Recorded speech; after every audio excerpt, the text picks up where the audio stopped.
Kano State House of Assembly passes bill dissolving Kano Emirates. Court grants former Aviation Minister HADI SIRIKA bail. House of Representatives passes bill to revert to old national anthem. And on the foreign scene, Kenyan climber found dead on Mount Everest. Hello, welcome to News Update. My name is Lilian Ogazi. And now to the news.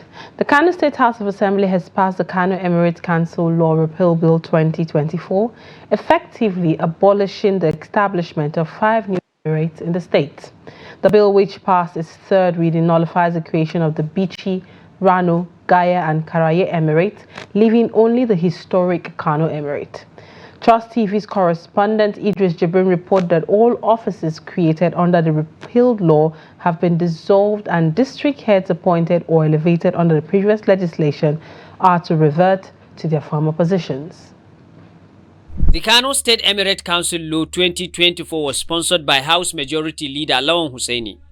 This bill aims to repeal the original law enacted under former Governor Abdullahi Umar Ganduje on December 5, 2019, which established 5 distinct emirates, distributing jurisdiction over the state's 44 local government areas. In an unprecedented and hurriedly expected flood, the Kano Emirate was distorted and upturned by the statutory abolition of the old Kano Emirate and the creation of 5 new emirates in Kano State that are now rooted in historical reality, culture, or tradition of people of Kano. Following the deposition of Emir Muhammad Sanusi on March 9, 2020, the law was amended to designate the Emir of Kano as the chairman of the council and allowed the governor to grade Emir's offices as first, second, or third class with the assembly's approval. The new repeal bill maintained these provisions. This 5 newly created emirate has done nothing but create divisions among the indigenes of Kano. They only divide people. The unity which existed thousands of years in Kano were divided. Kano is one, and some portions were now created into subdivisions called the Emirate Council. So we are now reverting back to our old historical background. One Kano, one people, one emir. Meanwhile, 13 APC lawmakers staged a walkout from the assembly, accusing the House leadership of violating protocols to achieve their aim of removing the emirs. This issue should have been subjected to public hearing. Let's hear the public. Let's hear what people want. Do they want the amendment to be done? Because we represent people. We were not brought here on our individual capacities, but we were brought here by the mandate given to us by the people. So we felt people should be given the chance to speak and see whether they like it or not. And most the development here today in the assembly is a negative tendency. It's a negative development, otherwise it's retrogressive. My party, the APC, is a progressive party and was part of the leadership previously that established the provision of the Emirate Councils, the additional 4 emirates in Kano. So I consider this a particular event today in the assembly as a negative development. Pending the governor's assent to the bill, the new emir of Kano is expected to take over from the outgoing Amina Ado Bayero, while the remaining 4 emirs will revert to being district heads. Idris Jibrin, Trust TV News, Kano. Away from that, now Justice Suleiman Belgore of the FCT High Court sitting in Gariki has granted bail to a former Minister of Aviation, HADI SIRIKA, who is standing trial for alleged fraud to the tune of 19.4 billion naira. Justice Belgore granted bail to the former minister in the sum of 100 million naira and 2 shorties in like sum.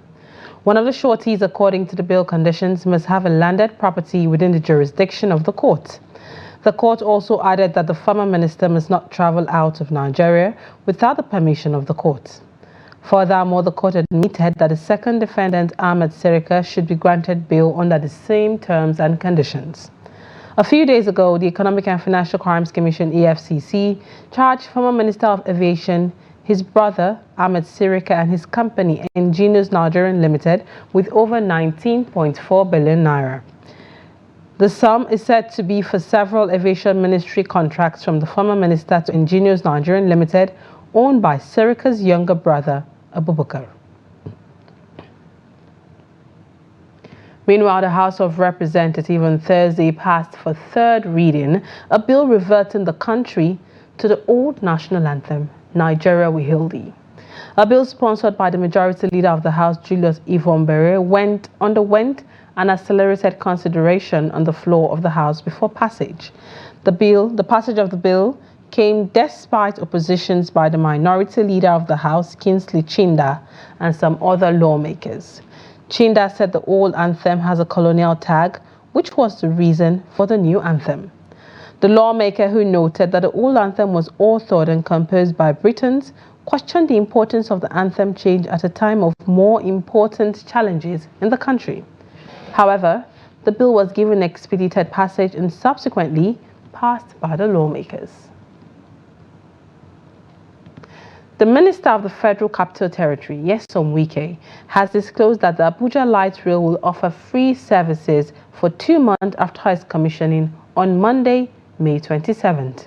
Wike stated this during the ongoing ministerial sectoral updates to mark the first year in office of the President Bola Tinubu administration. The minister had earlier stated that the president will commission the metro rail project for commercial activities on Monday. Wike, who urged residents to begin use of the metro rails from Tuesday, the 28th, noted that the goal was to ease commuting for residents, adding that the president may extend the free train rides for up to 6 months. The minister also said the FCT administration will begin the construction of 10,000 affordable housing units tagged the Renewed Hope City from 2025. Now, moving over to Imo State, where some women in Namu community in Ohaji Egbema, local government area of Imo State, have staged a peaceful protest in brutality of an inspector of police in their community. They are seeking the immediate intervention of Governor Hope Uzodinma and President Bola Tinubu to prevail on the Inspector General of Police, IGP Kayode, to quickly put a stop to the injustice against the people of the community. Trust TV Ajibade Praise tells us more. The inspector, whom the protesting women identified as Chibata Chukwu Kadibia, popularly known as Kill and Bury, according to them, has perpetrated several acts of criminality in their community under the guise of policing. They listed disappearance and extrajudicial killing of youths in their community, as well as unlawful arrest of leaders who dare to speak against his policing methods, as some of the vices allegedly committed by the corps.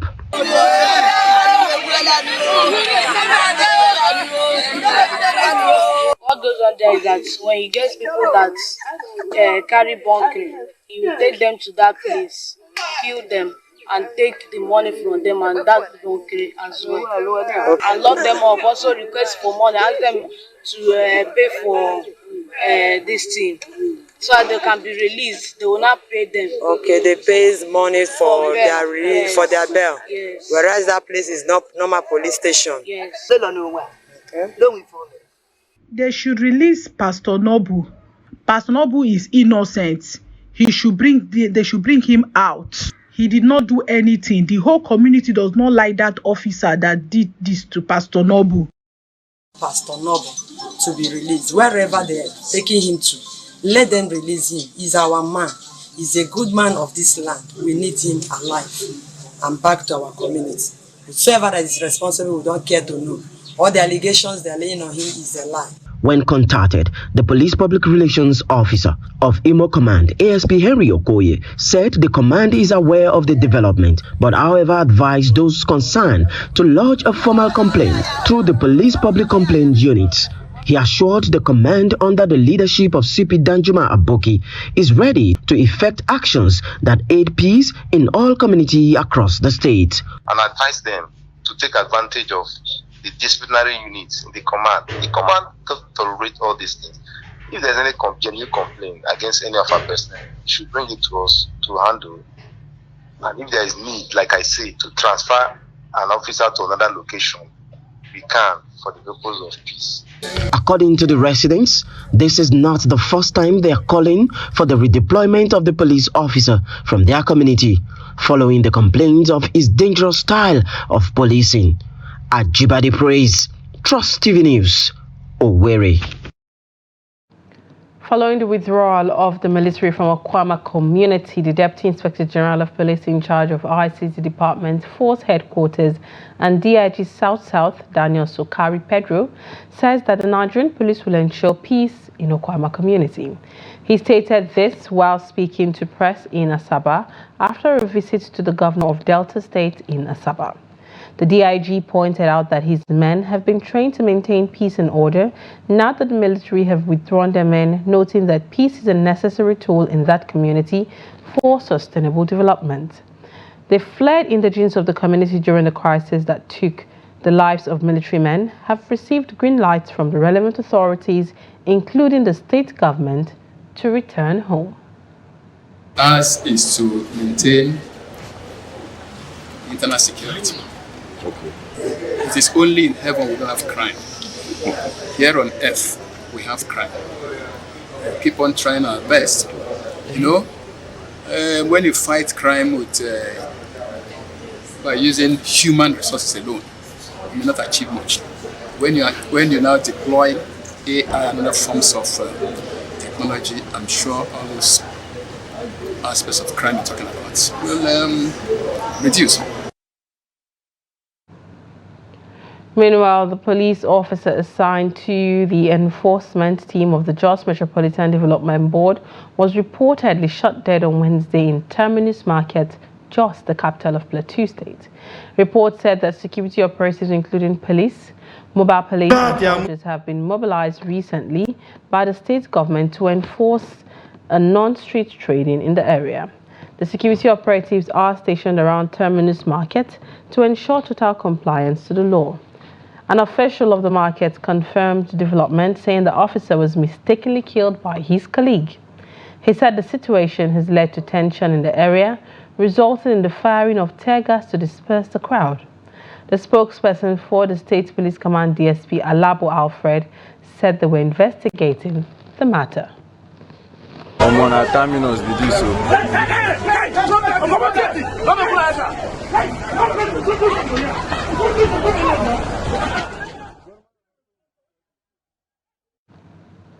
Meanwhile, the Nigerian police has called for an investigation into a viral video showing a police officer strangling an Uber driver while driving the car was in motion on an expressway. An ex-user who tweets anonymously as Omolomo shared the video with caption, "In case you see this, please, you only have one duty. Tag hashtag Prince Moye, hashtag PoliceNG and hashtag PoliceNGCRU." The video, which has since gone viral, showed a police officer holding the driver's neck while a lady in the car screamed for help. Reacting to the video, Olomuyiwa, the public relations officer Olomuyiwa Adejobi, asked for more information on where the incident happened to enable the police investigate it. It's carrying me away. It's carrying me away.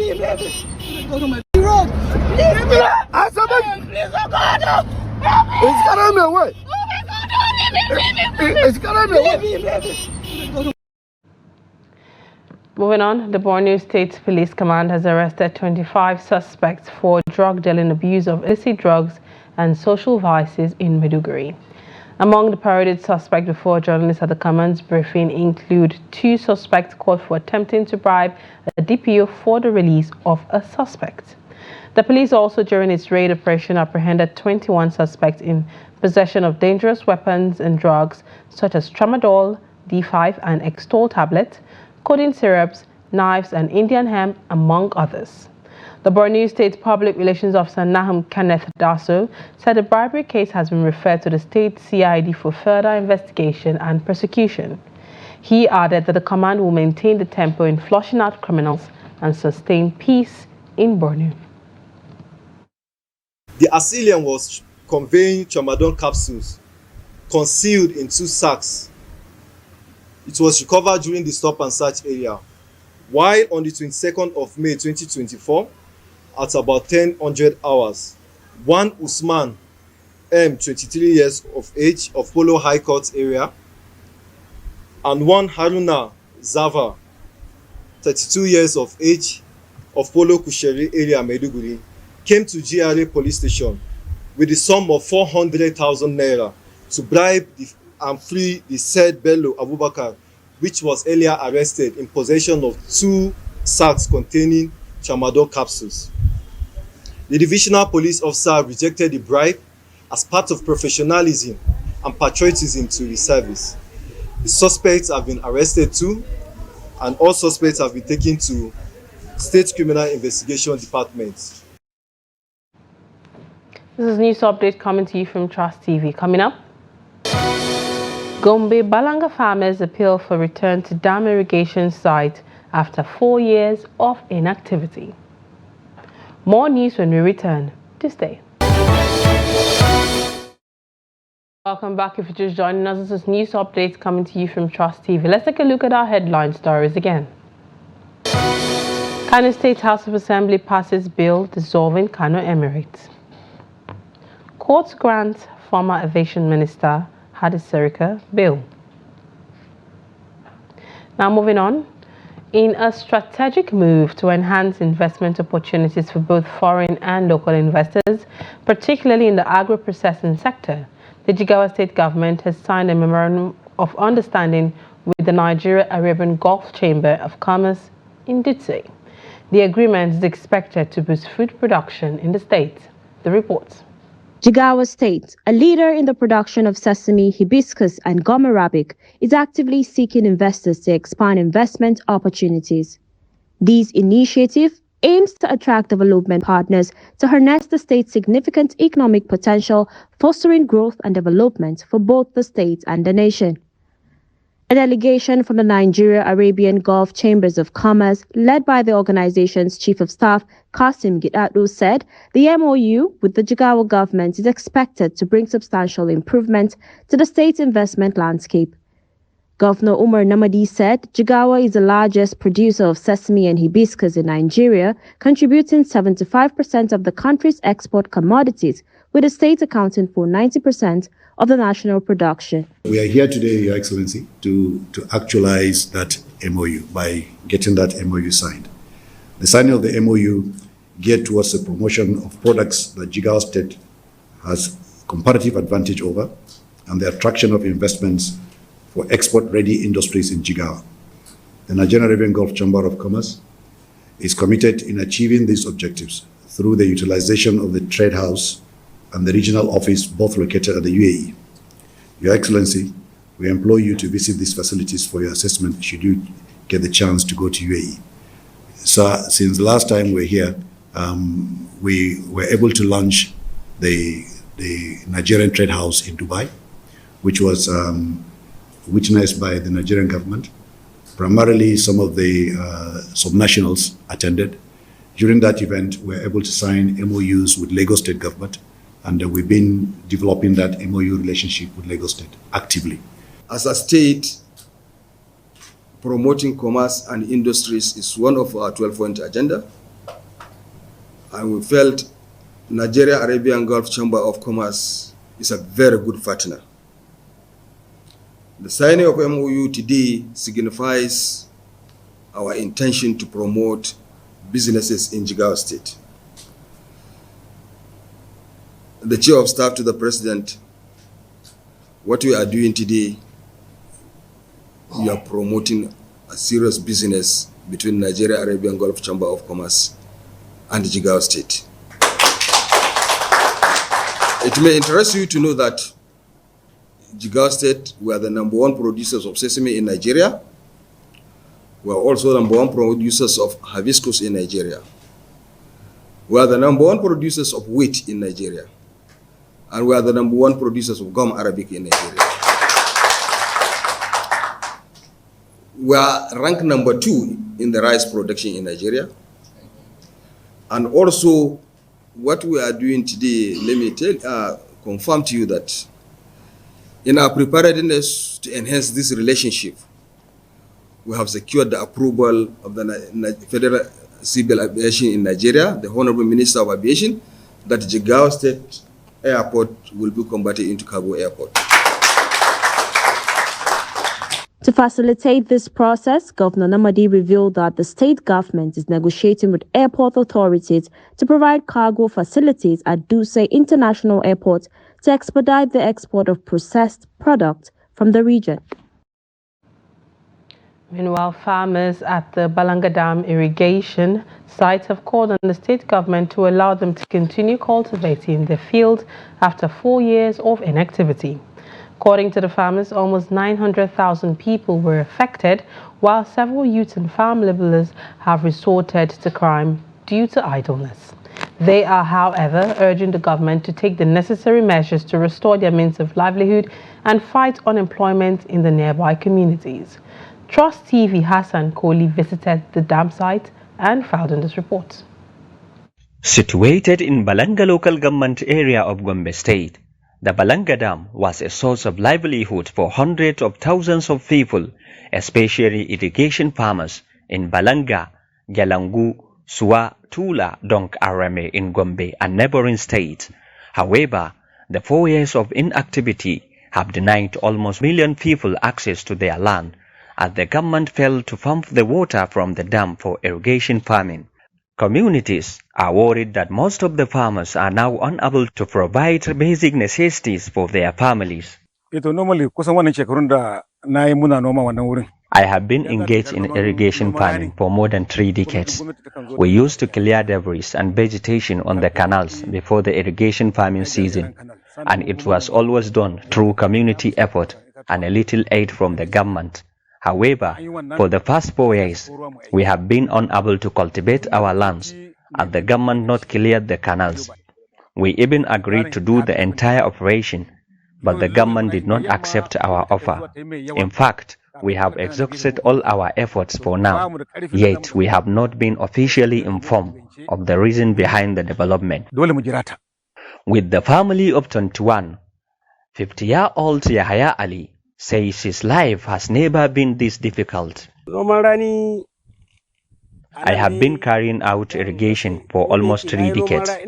I depended solely on it to cater for my family. The last took place in 2019. Now that we spent 4 years without irrigation farming here, our only concern is how to feed ourselves. Life has become miserable for us because we are unproductive. Due to the development, the communities are experiencing social biases as laborers and youth who were once engaged in the farms have taken to crime. This is very unfortunate because it has negatively impacted our lives. Now our youth are engaging in traditional games under the trees, while some are now involved in unwholesome acts, which is not good for our future. While irrigation farming was still on, 874 youths were working in my rice fields, but now they have become idle. The government should consider this a matter of urgency.